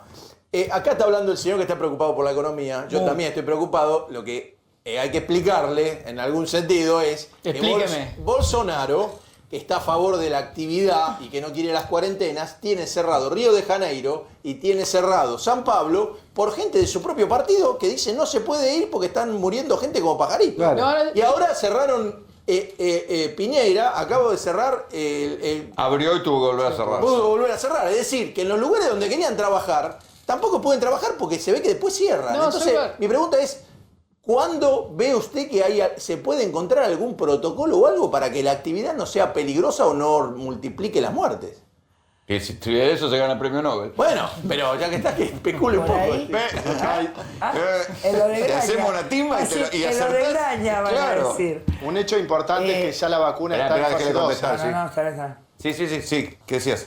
Bueno, a ver, yo creo que justamente la normalidad va a venir si tenemos una vacuna efectiva que nos garantizara. Y nos sale un huevo de plata. Claro, bueno, vemos después quién la fabrica, ¿no? Porque fíjate que el testeo, hoy sale este test que es mucho más conveniente y vos decís, sale más barato, es más fácil, es más accesible. Y por ahí hasta Otro- nos trae unos mangos porque lo podemos vender a otro lado. En cambio, otro gobierno hubiese pagado más caro diciendo como es más rápido, menos tecnología. se hubiera negado a invertir en investigación, eso, claro. en investigación para un Y testeo. Eso no va a Macri te faltar lo hacía alguno que seguro. diga que es un palito de helado, como dijeron que el ARSAT era un calefón, ¿te acordás? Ujú. Pero bueno, fuera de eso, yo creo que lo que va a pasar es, no creo que lo que va a pasar, a ver, cuando vos vas liberando los lugares, por ejemplo, Catamarca, ¿qué te impide ahora abrir la industria? Nada. O sea, seguí testeando, Está mantenerte... bien, pero por más que abras todo lo que sea interno de una provincia, las provincias como los países están intercomunicados. O sea, la economía posible de una provincia cerrada será a lo sumo el 60%. No tiene turismo. Y aparte, a ver, Catamarca es el 0% del PBI. Perdón, ¿no? Pero perdón a los compañeros del interior, pero si vos no abrís Capital y Gran Buenos Aires, se te desploma todo igual. Y aunque abras, no tenés turismo, no tenés educación, no tenés cultura. Al turismo Mira es la negocio calle que no Corriente, haya. mira la calle No, no, Corriente. de negocio que no haya Funcionaba por los abogados, la calle Corriente se mantenía por los abogados que no laburan, no quieren laburar. Nosotros sí queremos laburar. Chicos, pero a ver, abrí los negocios, como dijeron hoy, la gente no entra al negocio porque igual no tiene plata. O tiene miedo. No existe. No, y además no hay control. Yo fui a comprar, confieso, yo tenía número impar. El Cuidado, de cuidado con lo que vas a entré, decir. Me compré un canasto que estaba en oferta. ¿Para qué un canasto? Un canasto de la ropa. Ah. Lo compré. Porque te lavas la ropita solo ahora. No, pero la guardo ahí. Y a mí nadie me preguntó en qué número terminaba mi DNI, ¿eh? Y es mal, pagué Pero con porque tarjeta de es para crédito vender. y con el DNI. Claro, porque vuelta, había que con poner. el hambre que hay, Venga, con el hambre que hay, ¿quién te va a pedir el DNI? Claro, es. Pero yo creo que eso es más que nada para que nos ordenemos. A ver, porque el asunto es así, yo entro a un lugar, hay 500, pegá la vuelta y andate. Claro. O sea, no espere que el Estado te venga a decir... Está bien, pero ¿y entonces en el tren? La Bueno, gente por que eso- se sube al tren cuando están los vagones llenos. Bueno, ahí está el tema de que yo creo que cuando se habló entonces de esto, se había hablado de poner más unidades. No hay. No hay. ¿Sabes cuántos trenes hay para toda el AMBA en los 5 líneas de ferrocarriles? ¿Cuántas quedaron post-Macri? ¿Lo saben, alumnos? No. 12, 13, ¿no habías dicho? 63.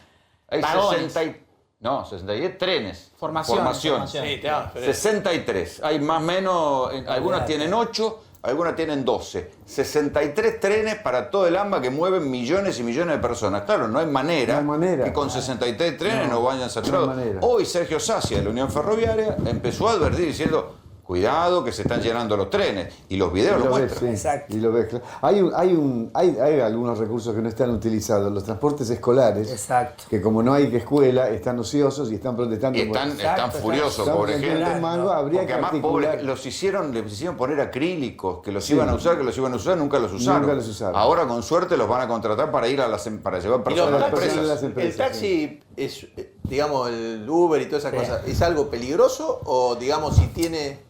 A ver, obviamente que uno piensa que si entra a un ámbito donde anterior a mí, por ejemplo, yo no tocaría el plástico, ¿viste? Porque el taxista está protegido por el que viene atrás.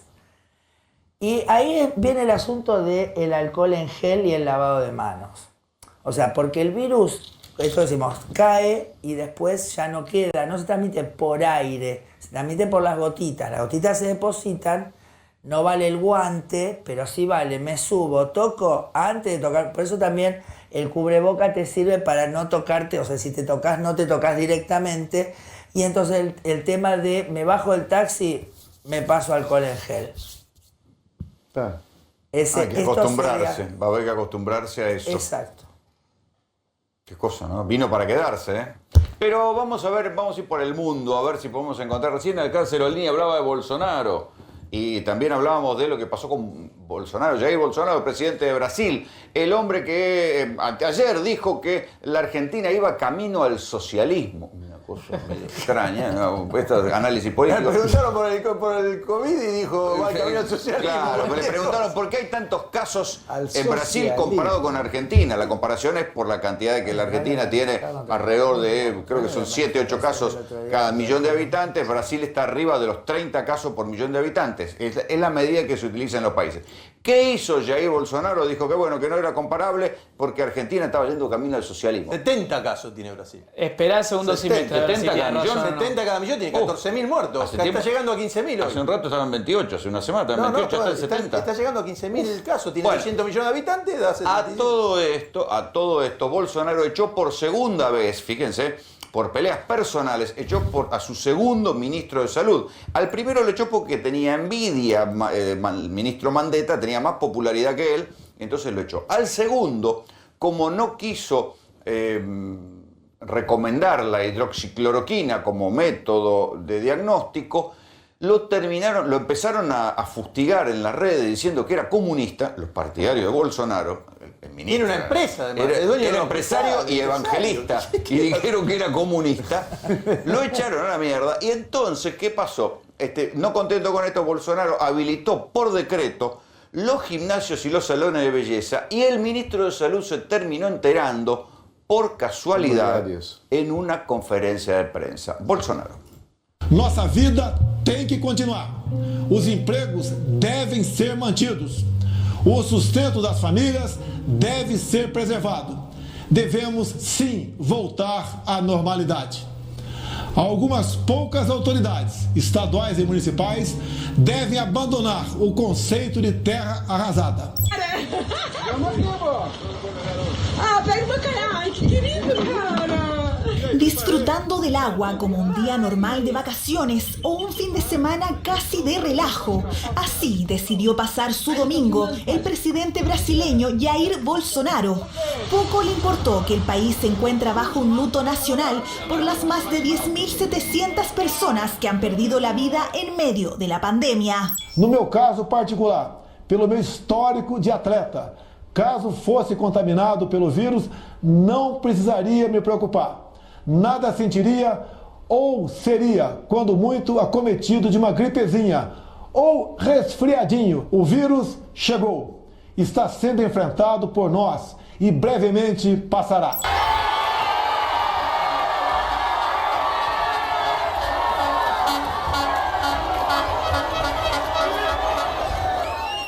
Tenho certeza. Todos nós juramos um dia dar a vida pela pátria. Cheia da velha política.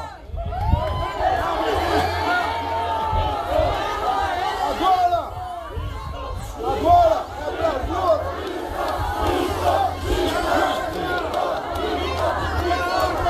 Agora é Brasil acima de tudo e Deus acima de tudo.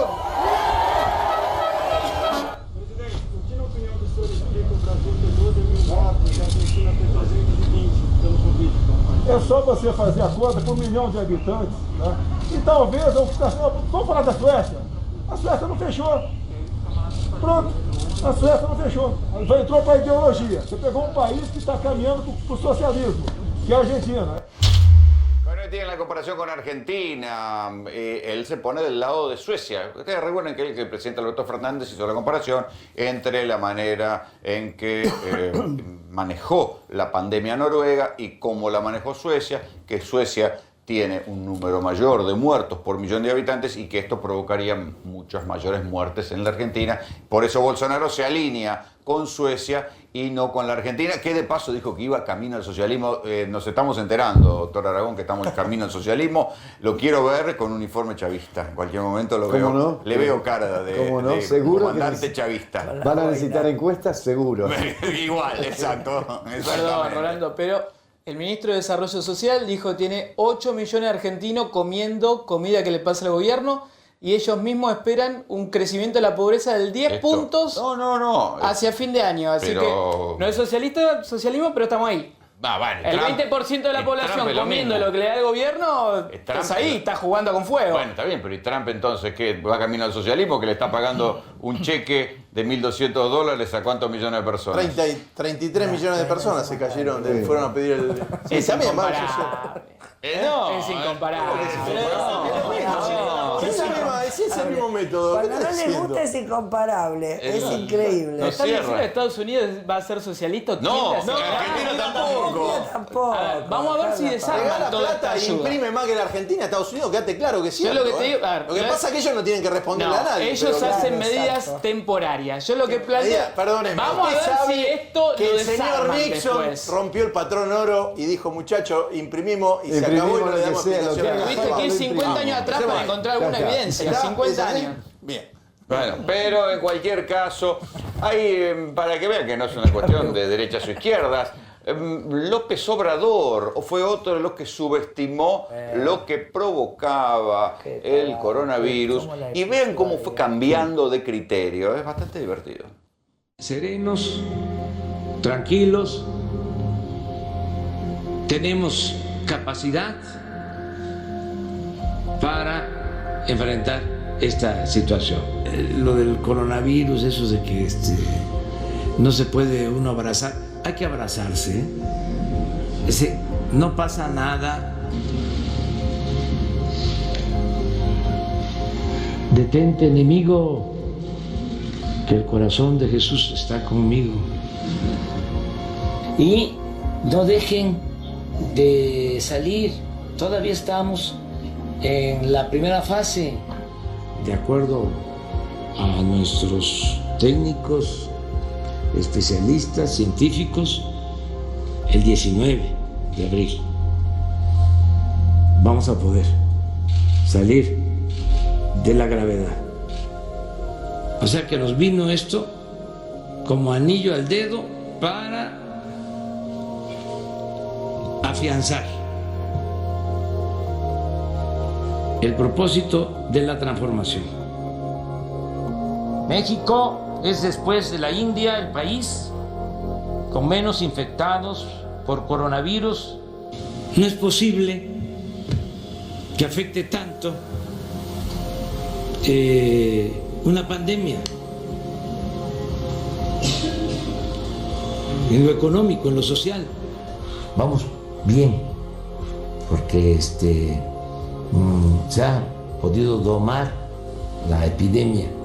Se redujo el contagio, se volvió horizontal, se aplastó la curva. Un mes y medio que estaba en Baja California, en Tijuana, recibí un informe en el sentido de que teníamos que tomar decisiones con urgencia porque podíamos ser rebasados. Qué modelo para hacer un estudio de discurso político, ¿no? De cambio de discurso político. Sí, bueno, pero lo piloteó bien, ¿viste? Lo fue llevando, lo fue acomodando. Tiene buenos asesores de discurso, digamos, asesores médicos, o no los tiene, o son muy malos, o no les presta atención. De todas maneras, yo creo, para contestarle acá al amigo, si vos abrís totalmente la cuarentena y te empiezan a aparecer una cantidad de cadáveres, igual se te cae la economía porque nadie va a trabajar. Déjame terminar, porque nadie va a trabajar. La única solución es que el Estado imprima y sostenga y después acomodamos la inflación. ¿Qué es lo que está haciendo Alberto? No hay otra manera. También podés taxar a los ricos. Te va a servir un poquito, tampoco es tanto. Pero lo único que podemos hacer es mantener la cuarentena y es un falso dilema cuarentena o economía. Porque si abrís la cuarentena, te aumentan tanto los casos que la economía igual se te cae porque nadie va a trabajar. Cierto. Es que igual ahora con apertura parcial la economía no va a volver a reactivarse. No. Mirar un poquito, atender un poco. El falso dilema que decís es cierto, pero el discurso parece ser como que la economía no es un problema y no lo va a hacer. No Esa digo es mi eso, postura. Es que es un problema en un país que ya venía de 5 puntos de caída del PBI después de Macri, obviamente. Entonces, no ninguné en ese tema. Lo más tremendo es que o la sea, gente cuando se termine muera esto y viene no lo tiene otro. No solo, a ver, te agrego para eso, más de 12 puntos de déficit fiscal, que son los mismos que hubo cuando voló Alfonsín por los aires. Claro. Una diferencia del dólar del doble. Igualmente el hay campo una parte, sentado sobre la divisa. Hay una parte que no se está viendo y que hay que decirlo.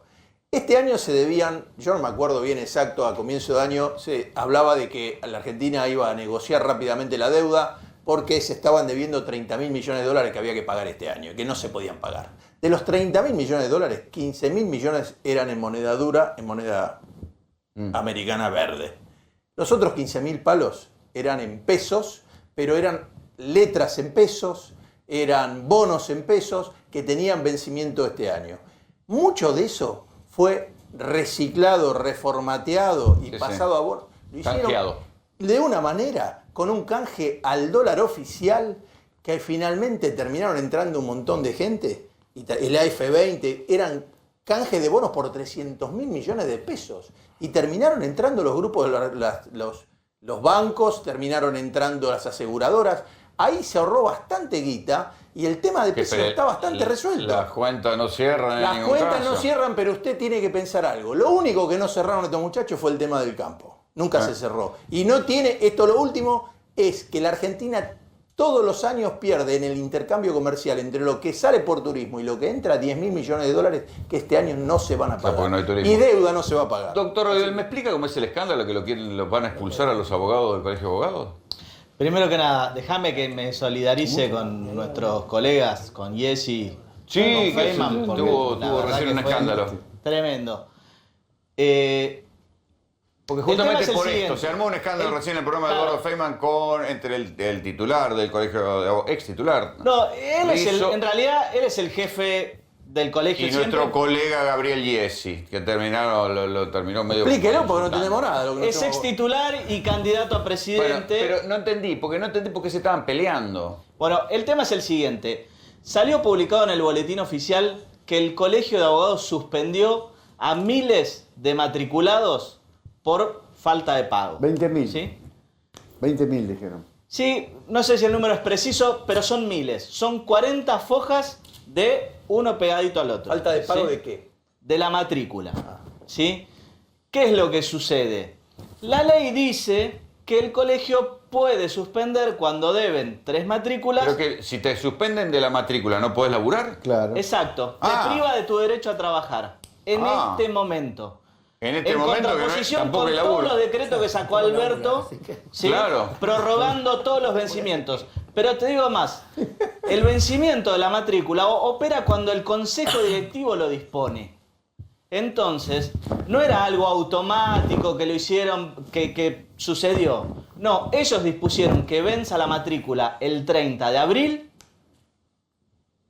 Les importó poco la cuarentena, como les importó poco a la hora de defender justamente el trabajo de los abogados, porque ese es O el sea que vas a colegio pasar a hoy. la clandestinidad.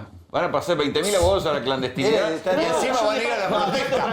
Van a hacer protesta. Los abogados piqueteros. ¿Qué estamos? Claro. Pero bueno, entonces, ¿qué es lo que hicimos? Desde el Encuentro de Abogados Independientes le interpusimos un amparo con una medida cautelar. Por eso está tan nervioso, porque seguramente ya lo llamaron y le dijeron que le interpusimos el amparo, porque es un disparate. Digo, en este momento no solo no defiende el trabajo de los abogados, sino que encima deja sin posibilidad de trabajar para cuando termine la cuarentena o para cuando la Corte disponga que podamos trabajar a miles de abogados. ¿Todo por qué? Como lo dijo ahí, porque por la caja. Yo quiero fotos de ustedes manifestando. No, quédate tranquilo que el lunes... de los abogados manifestando, por favor. Doctor, la protesta de los abogados. Pero eso es porque se le achicó el volumen de caja, ¿o no?